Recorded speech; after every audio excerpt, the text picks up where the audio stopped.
Tempat pemrosesan akhir TPA Suwung tetap menarik perhatian sebab pemerintah pusat akan menutup 34 TPA di Indonesia termasuk TPA Suwung. Alasannya, tak boleh lagi ada TPA yang menggunakan alam terbuka menampung sampah tanpa melalui pemrosesan. Solusinya, Bali segera meniru Singapura yang mengubah sampah menjadi listrik.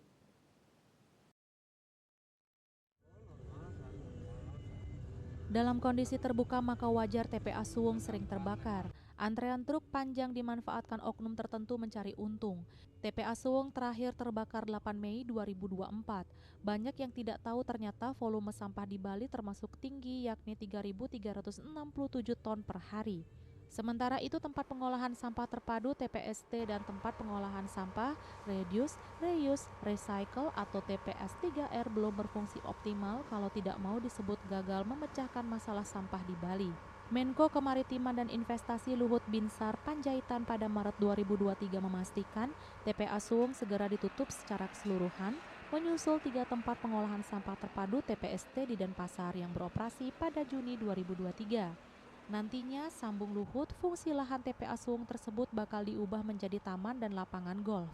Dari 32,4 hektar luas lahan TPA Sarbagita Suwung yang direvitalisasi, terbagi 22 hektar, dilakukan penutupan dan penataan area TPA yang telah penuh sampah dengan dibuat terasering, ditangkap gas metan yang ada, dialirkan lindinya dan dilakukan penghijauan menjadi ruang terbuka hijau.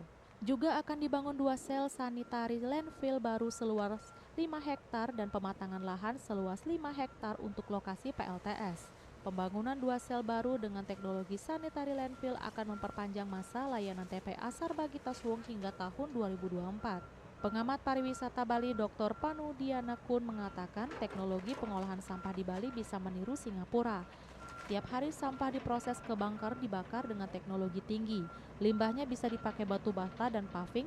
Jika tidak, Panudiana pun menyarankan bisa menggunakan kawasan di Badung, Denpasar, Gianyar, dan Tabanan sebagai pusat pemrosesan sampah. Kata kuncinya sampah harus dibakar bukan hanya ditumpuk di ruang terbuka.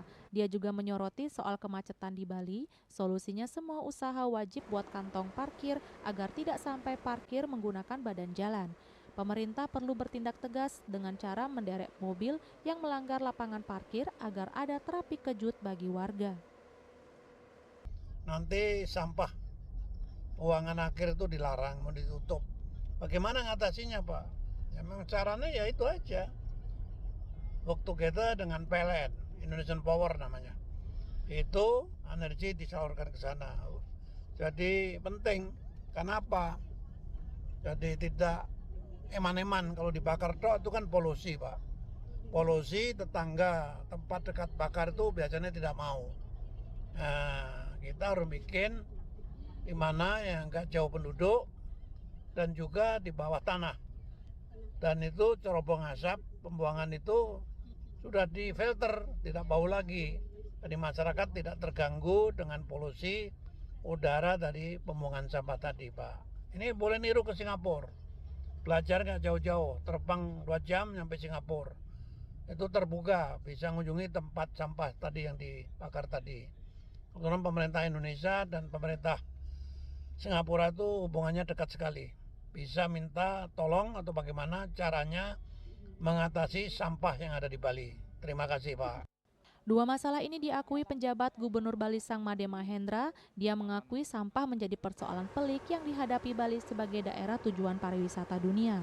Berbagai upaya telah dilakukan namun belum bisa mengatasinya. Hal ini dikarenakan fasilitas TPS 3R maupun TPST yang disediakan di beberapa wilayah belum mampu secara optimal dalam pengelolaan sampah.